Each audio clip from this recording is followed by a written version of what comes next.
First question to John Schneider. John, thank you very much for guys? joining us today. How you doing? Good, thank you. Hey, before we get to like some specific things, first question I just wanted to ask you: we've not seen a lineup yet. Is there anything special behind that, or just no? No, nothing crazy. We're kind of just waiting to see on Kirky how he's feeling after getting hit by the pitch and ball. But yeah, nothing crazy. Okay. Normal guy getting run out there. Okay, now we're going to get specific in a few minutes, but I wanted to ask you, 53 games left. From a general point of view, what do you and the coaching staff want to see for these remaining 53 games? I mean, you want to see guys going about it the right way, which is what they've been doing. I think starting with George and Vlad, Varsh, the starting pitchers, the guys that have been here, you want them to continue to go about it the right way. And then I think from that, taking a good look at Joey, see what he's like, like everything about him so far in the couple of days that he's been here, from, skill set, person, kind of guy that he is, really easy to talk to and get along with. And you want guys to just continue to have the effort there. It's easy when you have good starting pitching, and it's just a chance for bullpen guys to kind of step up. So a lot of these games they've been close. The one in Baltimore kind of gets out of hand with one bad inning, but you want the effort to be there, and you're looking for guys, whether it's Spence playing second or Barge at third, kind of being in the right spot. There's going to be a little bit of growing pains as they go in these spots. And for us as coaches, it's just kind of continuing to teach, continuing to work, and put the best product out there. You were talking about Joey. I've been traded before, and it was that little timid part between the coaches and the player of how you start the conversation. Like, you see something maybe you'd like to see changed, or just something that's headed in the right direction. How long would it take the next 53 games for maybe you to walk up to Joey and whatever you're seeing, some adjustments, what you'd like to see it look like going into the offseason? Yeah, I mean, we saw him quickly, with Houston, and, you formulate a game plan, how you get this guy out. And I think when we acquired him, there were definitely things that we thought we could help from an offensive standpoint, to kind of continue to tap into that power that he does have. So we're going to give him some space, give him a little bit of time, and get comfortable. The last thing you want to do is bring someone in who you like, who's had success, and we think is going to have a lot more success, and kind of overhaul him in the middle of the season. So there'll be some conversations with Donnie and G and Hunter and Maddie have already kind of started. And it'll take a little bit of time, I think, to get the work in and kind of get those relationships built. But there's definitely things that we've targeted from afar that we think can be, small changes that'll help him in a big way. Yeah, last 7 days with Addison Barger, what have you seen you liked? I know he's made a little mechanical adjustment by widening out. I mean, that'll make that leg kick easier just to repeat. I think that's the whole thing with that, right? It's the wild swing, kind of trying to calm it down a little bit. Is there something you like? You think this is going to be a theme going forward that at least it gives him a chance to be successful? Yeah, absolutely. I think that, you look up and he's 70, whatever, 5 at-bats into his big league career, and you're going to have to make adjustments, I think. So when he initially came back up this time, we told him, we want you to really focus on this part, get your work in, and kind of change some things. And he's done great. His work has been really good, and it's obviously showing, being able to get to some heaters in, hit him with authority. I think it helps him control the zone a little bit more. But just, his last game in Baltimore, you look at the home run on the first pitch and then battles and hits a 2-strike double to left off a really tough pitcher in Rodriguez. So I think those adjustments are good for him. I think it just like you said, it gives him a more consistent chance to use that power. John, how do you grade certain players like Loperfido, like Barger, like Schneider, like Clement, like Burr out of the pen, Jimenez. like Pop? Yeah, Jimenez. Is it just performance driven, or is it like you just mentioned, we give you a mechanical change you need to make, let's see it sort of play out? How do you grade these guys going forward for the next 53 games? Yeah, I mean, it's performance. It's not going to be perfect, but at this level, you got to perform. So there's again, I think the big changes happen in the off season. So some small changes, like for Leo, it's playing every day. It's learning how to grind and play major league shortstop every day. I've been really impressed with him, both in the box and in the field. Just kind of his clock, his tempo. And I think for all these guys, the number one thing is seeing how they go about it every single day. And then the performance, you're going to be graded on performance, whether you like it or not, whether you're young or whether you're a veteran. That's kind of what it comes down to. And from that, it's okay, what can we change? What do we need to continue to work on? What can we continue to do that is going well? So it's a lot, but performance always is the end all be all at this level, so the work has been good. And, within the performance, you kind of make it, then take the next step and say, okay, here's the things we need to continue to do. John, you mentioned Leo Jimenez. Do we have an update on Bo Bichette? Is there any time frame for Bo to get back in? And you've got Jimenez. Kevin mentioned all those players. You've also, I would presume, we're probably going to see Will Wagner at some point. Maybe Class A. I understand these things tend to take care of themselves remarkably, but how are you going to go about getting everybody playing time? Once a guy like Bo gets back. Yeah, when Bo, don't have a definitive update or a timetable on Bo. He's still working in Florida and getting that calf right.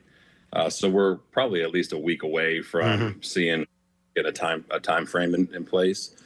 But when he comes back, he's going to play. Obviously, he goes right back at shortstop. And I think from there, when some of these other guys do come up, whether it's Class A or Wagner, you kind of you got to move some people around. There's definitely guys that take priority, and there's roster moves to be made too, I think, and a few guys that are here that we want to see other guys come in and get some reps here. So it does kind of work itself out. But I think when Bo comes back, you could see Leo at second a little bit, maybe even a little bit of third, and you kind of shuffle the outfield around with Schneid.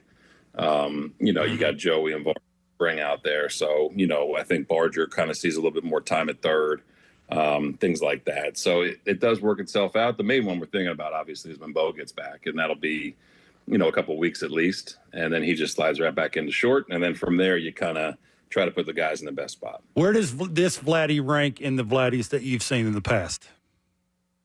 Pretty high, man. It's pretty close to 2021. It's, he's confident, and he's got a really good plan. It's been cool to watch this evolution of Vladdy this year, and understanding how he's being pitched, understanding how he's being pitched with people around him now a little bit, and how people are being careful with him, and him understanding that and not getting too crazy in the strike zone.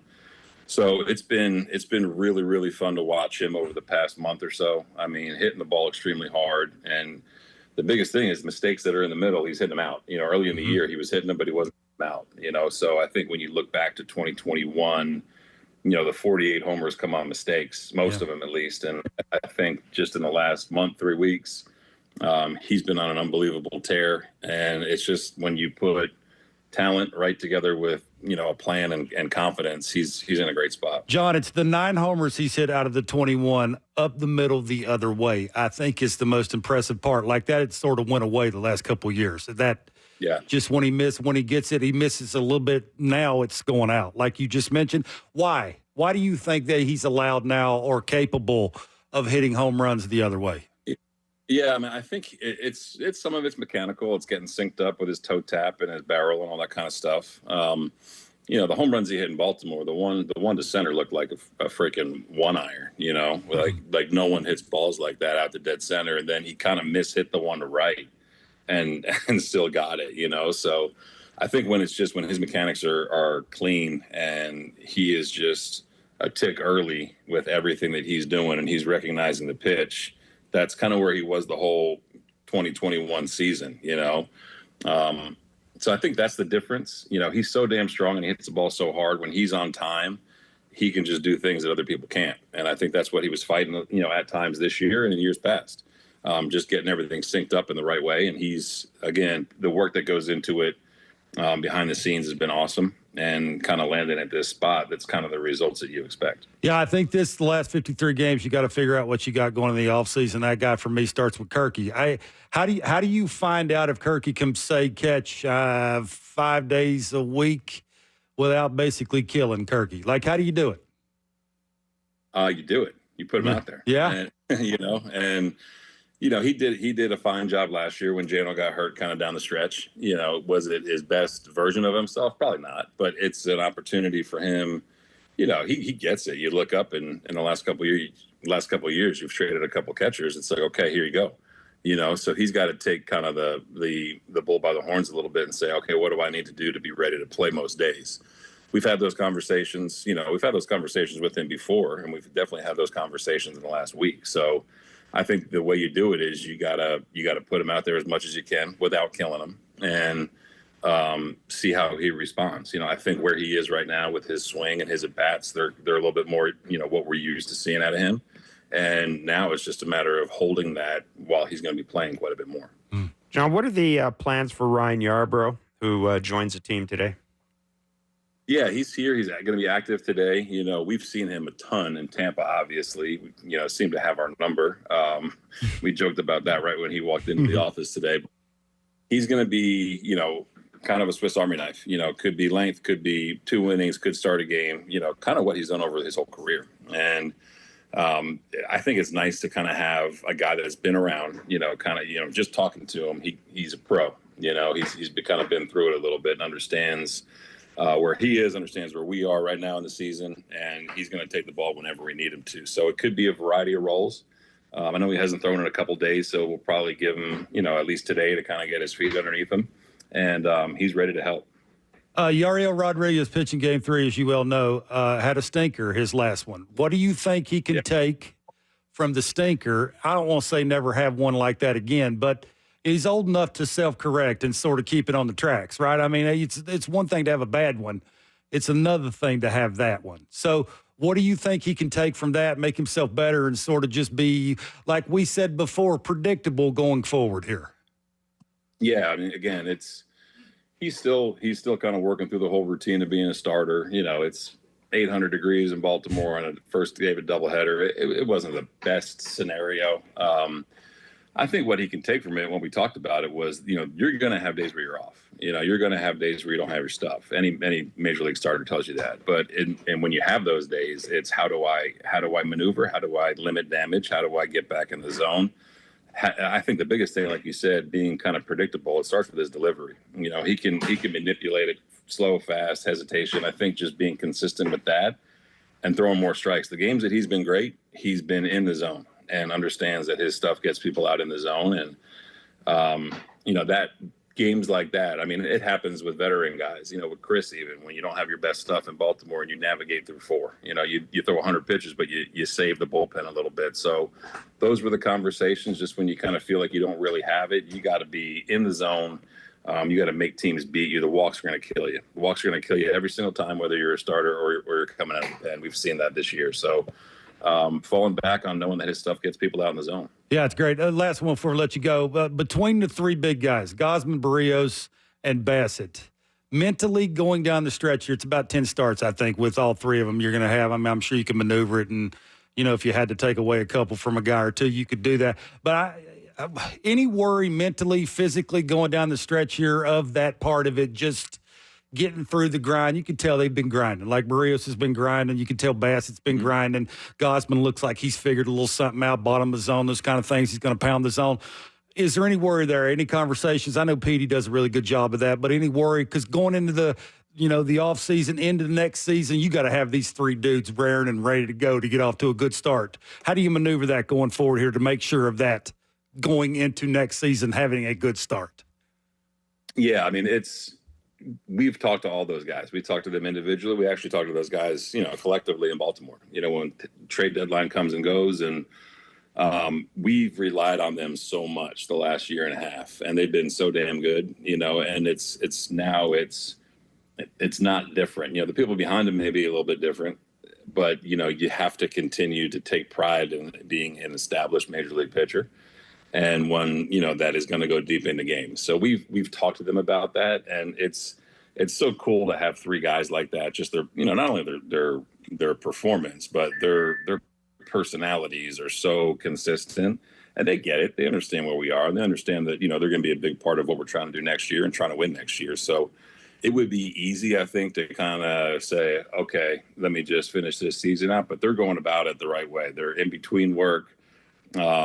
the way that they're talking with Yariel, with Bowden, with amongst each other, they're still going about it the right way. So there's not really a worry about it. And like you said, Pete does an amazing job with them in terms of how they get ready and things like that. So we're going to rely on them to be their normal selves. There's going to be some games that don't go our way. You know what I mean? There's going to be a little bit of a different defense out there, and they're going to have to deal with that. And we've talked to them about that. So I think the fact that they respect what they do so much, it's just easy for them to go out and do their thing every fifth day. And we're going to try to protect them a little bit, but at the same time, we're going to rely on them if that makes sense. Sure. If there's a day to get them back on turn with an off day, they're going to pitch. And they're ready for it. So it's, again, the people that they are makes it really easy for us to kind of reel them in a little bit and say, hey, you got to go out and continue to do your thing. Very cool. John, just before we do let you run, the last time Chris Bassett pitched, he was asked after the game about what his goals were down the stretch. He said, well, I want to pitch in the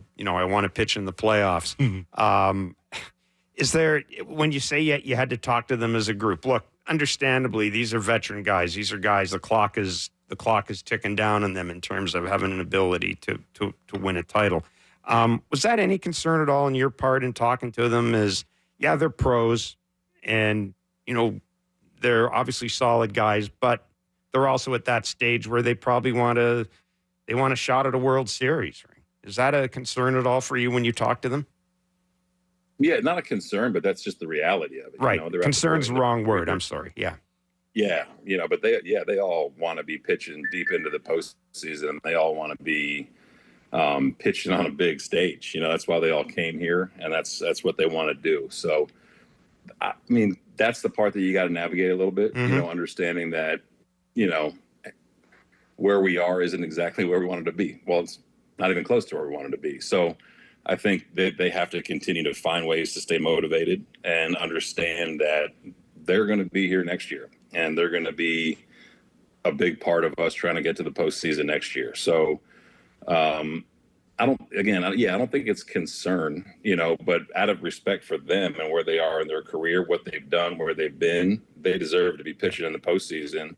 And that's our goal collectively. We want to put guys around them and other guys that have been here to make that happen next year. So they know that, they get it. And I think it's just kind of getting through the first turn through here when things are a little bit new and a little bit different. And then it goes back to business as usual. John, good stuff. Really appreciate your time today. Go get him. Thanks, Thank you buddy. for this. All right. Yeah, good catching up, guys. Thanks. See ya. Appreciate it.